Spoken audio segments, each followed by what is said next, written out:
అలా యూత్ గా చెప్పండి. వైఎస్ఆర్సీపీ వచ్చిన గత గవర్నమెంట్ లో ఉండంగానే మేము చేయబట్టే అన్ని ఫ్యాక్టరీలు వచ్చేస్తున్నాయి, అన్ని కంపెనీలు వస్తున్నాయని చెప్పి వాళ్ళు కొట్టుకుంటున్నారు.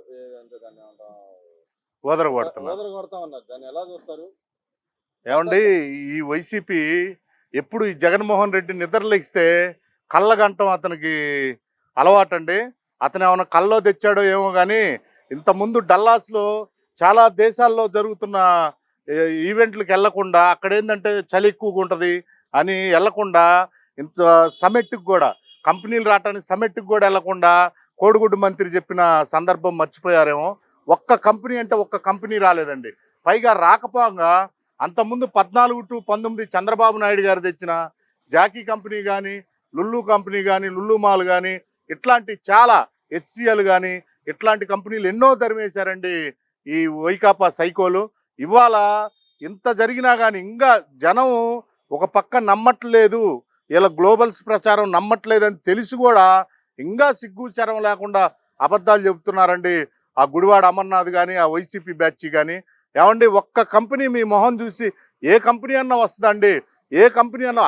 ఆఖరికి కియా కూడా చంద్రబాబు నాయుడు గారు గుజరాత్కి పోవాల్సిన కంపెనీని కష్టపడి ఏడక తెప్పిస్తే ఆ కంపెనీ కూడా ఎప్పుడో మేము తెచ్చాము అని అబద్ధాలు చెప్పే పరిస్థితికి వచ్చారండి.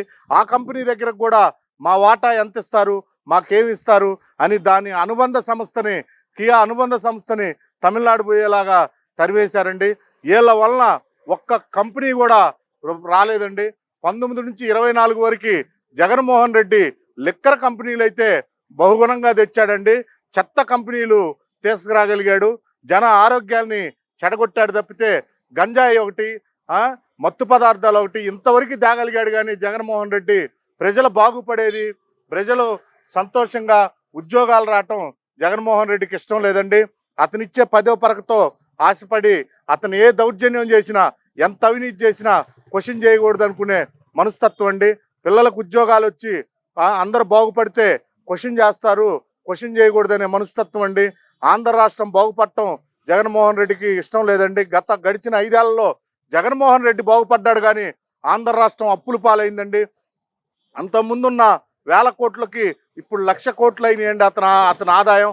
ఒక లిక్కర్లోనే 25,000 కోట్ల నుంచి 30,000 కోట్ల దాకా అవినీతి చేశారండి ఈ వైసీపీ నాయకులు.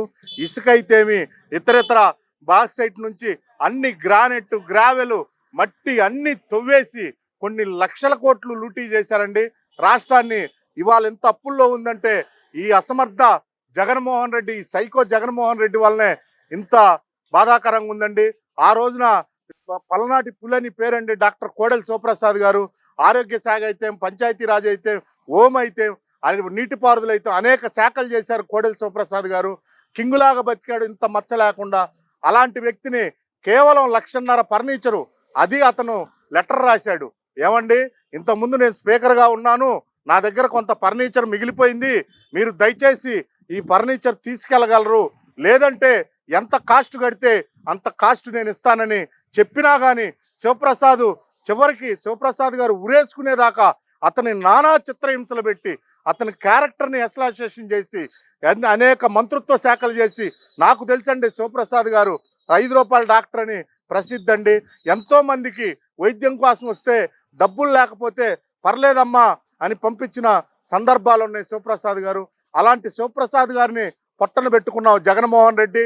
ఇవాళ లోటస్ పాయింట్ ఇక్కడ నీ ఇల్లు కాదు, అధికారికి ఇల్లు కాదు, నీ సొంతింటికి లోటస్ పాయింట్ ఖర్చు పెట్టావు, ఇక్కడ తాడేపల్లిలో ఉన్న ఇంటికి ఖర్చు పెట్టావు. ఎవడి బాబు సొమ్ము జగన్మోహన్ రెడ్డి? నీ బాబు రాజారెడ్డిదా, మీ తాత రాజారెడ్డిదా, నీ బాబు రాజశేఖర్ రెడ్డిదా? ఎవడు బాబుగాడి సొమ్మని, ప్రజల సొమ్ముని నీ సొంత సొమ్ములాగా విలాసాలకు, ఎగ్ పఫ్ఫులకి 3,60,00,000.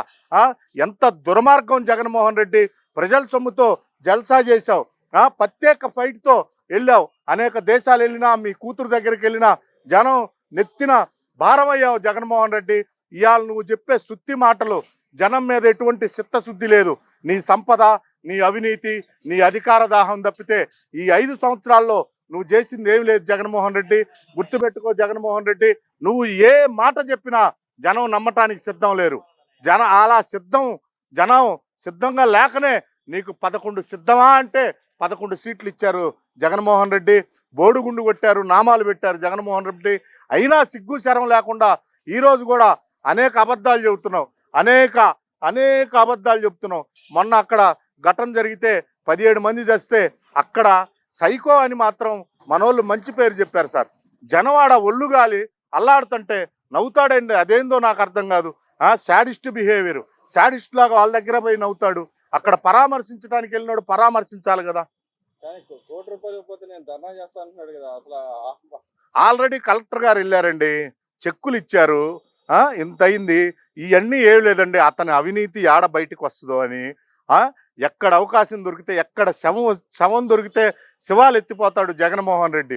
శవ రాజకీయాలకు అలవాటు పడ్డాడు. తండ్రి శవంతో పార్టీ పెట్టాడు, తర్వాత బాబాయ్ శవంతో అధికారంలోకి వచ్చాడు, తర్వాత ఇంకొక శవాన్ని లేపుదాం అనుకున్నాడు. కానీ తల్లి చెల్లి తెలుసుకొని, ఒరి నాయన 24కి మనల్నే వేస్తాడ్రా ఈడు, ప్లాన్ చేశాడు అని తల్లి అమెరికా బారిపోయింది, చెల్లి కాంగ్రెస్ పార్టీలోకి వెళ్ళిపోయి దూరంగా ఉంది జగన్మోహన్ రెడ్డికి. లేకపోతే ఎవరినైనా సరే జగన్మోహన్ రెడ్డి అధికార దాహానికి సొంత బాబాయ్ లేడు, సొంత తండ్రి లేదు, సొంత తల్లి లేదు, చెల్లి లేదు. అతనికి అధికారం కావాలి.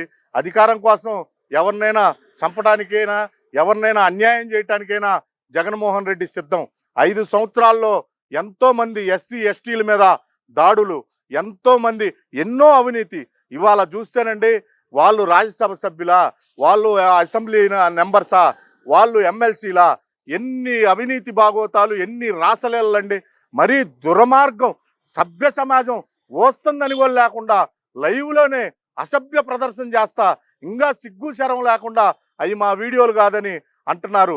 జగన్మోహన్ రెడ్డి, నీకు సిగ్గు శరం మానవ అభిమానం ఉంటే నువ్వు ఒక సమాజంలోనే బతుకుతున్నావు, నీకు ఒక కుటుంబం ఉంది, ఇదంతా సమాజం చూస్తుంది. అలాంటి వాళ్ళని సస్పెండ్ చేయి జగన్మోహన్ రెడ్డి. సమాజానికి ఓ మెసేజ్, నువ్వు అంతా రాంగ్ మెసేజ్ ఇస్తున్నావు సమాజానికి. అవినీతి చేయాలా, దుర్మార్గాలు చేయాలా, ఇట్లాంటి రాచర్యాలు చేయాలా, అలా చేస్తేనే నీ పార్టీలో సభ్యత్వం. అలా ఏమండి, వీళ్ళు ఎప్పుడైనా సరే ఈ వైసీపీ బ్యాచ్కి దొరికిపోవటం, అదేంటంటే టీడీపీ అంటాం. జనం ప్రతి ఒక్కడికి అర్థమైందండి, ఈ వైసీపీ వాళ్ళంతా ఎంత అవినీతి పరులో, ఎంత లంచగొండి వాళ్ళో, ఎంత ఈ రాసలీల కార్యక్రమాల్లో. అంపటి రాంబాబు కూడా అంతే, సంజనా సుకన్య అన్నాడు, అదేంటంటే వాయిస్ నాది కాదన్నాడు. అది ప్రతి ఒక్కడే తెలుసు. గోరంట్ల మాధవ్ అలానే, మళ్ళీ ఇప్పుడు అనంతబాబు అలానే, అవంతి శ్రీనివాస్ అలానే, మొన్న విజయసాయి రెడ్డి. ఎంతమంది అండి ఈ వైసీపీ నాయకులు చేసిన అవినీతి, ఈ వైసీపీ నాయకులు చేసిన ఈ రాచలీలన్నీ బయట పెట్టాలా. రాష్ట్ర ప్రజలు ఇలాంటి వాళ్ళని చెప్పు తీసుకొని కొట్టాలండి. రెండోసారి అసెంబ్లీకి కానీ రాజ్యసభలకు కానీ పంపకుండా ఇలాంటి వాళ్ళకి అధికారం అంటే అధికారం రాకుండా చూడాలండి. సమాజానికి మంచి మెసేజ్ ఇవ్వాలి. కానీ మేము వాళ్ళ మంత్రులు కానీ, మాజీ మహిళా మంత్రులు కానీ వీళ్ళు అంటున్నారు, మా మహిళా సాధికారత మేము మహిళలను బాగా ఒక ఉన్నత లెవెల్లో తీసుకెళ్ళాలని చెప్తారు. ఇంకో పక్క చూసి ఇలాంటి వ్యవహారాలు చేస్తారు. ఇంకో పక్కన వాళ్ళ మహిళా నాయకురాలు అంటుంది, అనిత గారు ఎక్కడెక్కడ మేకప్లు దీనికి వెళ్తుంది తప్పితే అక్కడ ఉన్న పరిస్థితులకు అనుగుణంగా పనిచేయట్లేదు అనే మాట మాట్లాడుతుంది. నిజంగానే అలాగే దొరుకుతుందా? ఏమండి, ఈ వైసీపీ వాళ్ళు గురిగింజ సామెతలాగా వాళ్ళు చెప్తా ఉంటారండి. ఇవాళ చంద్రబాబు నాయుడు టీంలో ప్రతి ఒక్కళ్ళు, చంద్రబాబు నాయుడు గారు ఏంటంటేనండి, ఏళ్ళలాగా నలుగురిని నరికిన వాళ్ళకి, లేదా దౌర్జన్యం చేసే వాళ్ళకి, లేదా నిరక్షరాస్యులకి, సబ్జెక్ట్ మీద సరిగ్గా అవగాహన లేని వాళ్ళకి మంత్రి పదవులు ఇవ్వలేదండి. అనిత గారు ఆమె టీచరు, ఉపాధ్యాయురాలు, ఆ వృత్తి నుంచి రాజకీయాల్లోకి వచ్చిందండి. పిల్లల్ని క్రమశిక్షణలో పెట్టే వృత్తి నుంచి రాజకీయాల్లోకి వచ్చింది. అలాంటి మహిళకి హోమ్ మినిస్టర్ ఇచ్చారండి. సంతోషపడాల్సింది బానిచ్చి ఇలాంటి పిచ్చి మాటలు మానుకోవాలండి వైసీపీ వాళ్ళు. ఇవాళ చంద్రబాబు నాయుడు గారి క్యాబినెట్లో అందరు ఎడ్యుకేటెడ్ పర్సన్స్, ప్రతి ఒక్కళ్ళు కూడా వాళ్ళ శాఖను వాళ్ళు సమర్థవంతంగా, ఎలా అయితే మనం ఆంధ్ర రాష్ట్రాన్ని డెవలప్ చేయాలి, మన శాఖల్లో మన శాఖని ఎలా అభివృద్ధి చేయాలి, ప్రజలకు ఇంకా ఎలా దగ్గరకు తీసుకెళ్ళాలి, ఈ శాఖలో లోటుపాట్లు ఏమున్నాయి, గత ప్రభుత్వంలో జరిగిన తప్పిదాలు జరగకుండా అందరూ సిన్సియర్గా పనిచేస్తున్నారండి. చంద్రబాబు నాయుడు గారు అంటేనే ఎవరిని నిద్రపోనీరు, ఆయన నిద్రపోరు. వర్క్ ఆ ఎక్కిన దగ్గర నుంచి మనం ఎలా డెవలప్ చేయాలి, ఎలా కంపెనీలు తేవాలి, ఎలా ఆంధ్ర రాష్ట్రం పేదరికాన్ని తరమాలి అనే ఒకే ఏకైక లక్ష్యంతో పనిచేస్తున్నారండి చంద్రబాబు నాయుడు గారు. ఈ దద్దమ్మ జగన్మోహన్ రెడ్డి ఎప్పుడన్నా ఢిల్లీ వెళ్ళాడండి? ఢిల్లీ వెళ్ళి నరేంద్ర మోడీని గడిచిన 5 ఏళ్లలో ఫలాంది అడిగాను, ఫలాంది తెచ్చాను అని సమర్థవంతంగా ఒక్కటన్నా తేగలిగాడా? ఒక్కటన్నా చెప్పగలిగాడా? వీళ్ళకి ఎక్కడుందండి అర్హత? ఇప్పటికి ఎన్నికైన రెండు నెలల్లో 4-5 సార్లు ఢిల్లీ వెళ్ళారు బాబు గారు. ఈ 4-5 సార్లలో స్పష్టంగా ఆయన ఏమేమి అనుకుంటున్నారో, ఏమేమి తేవాలో ప్రతిదీ ఒక ప్రణాళికబద్ధంగా ఉంటుందండి. అతను బాబు గారు ఫస్ట్ నుంచి కూడా స్టూడెంట్ లైఫ్ నుంచి కూడా ఒక విజనరీ అండి. ఒక ప్లానింగ్ లేకుండా ఏ పని చేయరండి. ఇవాళ కేంద్రంలో ఏం జరుగుతుందో ముందే ఊహించి మనం ఆ బెనిఫిట్స్ని ఆంధ్ర రాష్ట్రానికి తేవాలని నిరంతరం తప్పించే వ్యక్తి అండి. ఇవాళ ఉంటాం, రేపు పోతాం, కానీ చరిత్ర మరవదు చంద్రబాబు గారి చతురత. అందుకే ఇవాళ 4వ సారి సీఎం అయ్యాడు. ఎందుకంటే అతని రికార్డుని ఎవరు బ్రేక్ చేయలేరండి. వీళ్ళు ఎన్ని అవాక్కులు చవాక్కులు మాట్లాడినా, వీళ్ళు ఎన్ని పిచ్చి మాటలు మాట్లాడినా మళ్ళా కూటమి ప్రభుత్వం 2029లో కూడా అధికారంలోకి వస్తుంది. ఈ 10 ఏళ్ళు కంటిన్యూగా వస్తే రాష్ట్ర ప్రజలు నేను ఒకటే కోరుకుంటున్నా అండి, ఈ జగన్మోహన్ రెడ్డి మళ్ళా ప్రయత్నాలు మొదలుపెట్టాడు. పిచ్చి ప్రలోభాలు పలుకుతున్నాడు. పేటీఎం బ్యాచ్తో అబద్ధాలు ప్రచారం చేస్తున్నాడండి. వీళ్ళ వల్ల పడొద్దండి, ఓపిక పట్టండి. చాలా బాగుంటుంది రాష్ట్రం. పోలవరం పూర్తయిద్ది, అమరావతి పూర్తవుద్ది, రాష్ట్రం సర్వముఖాభివృద్ధి చెందుద్దండి చంద్రబాబు గారి నాయకత్వంలో.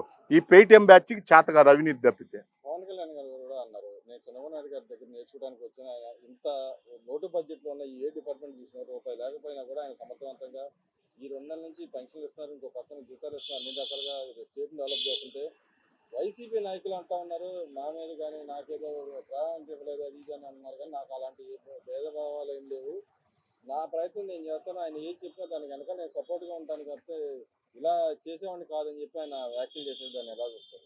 పవన్ కళ్యాణ్ ఏదైనా నిజాయితీగా మాట్లాడతాడండి. నిజాయితీ గల వ్యక్తి. నిజాయితీ గల వ్యక్తి కాబట్టే చంద్రబాబు నాయుడు గారితో కూటమి కట్టారు.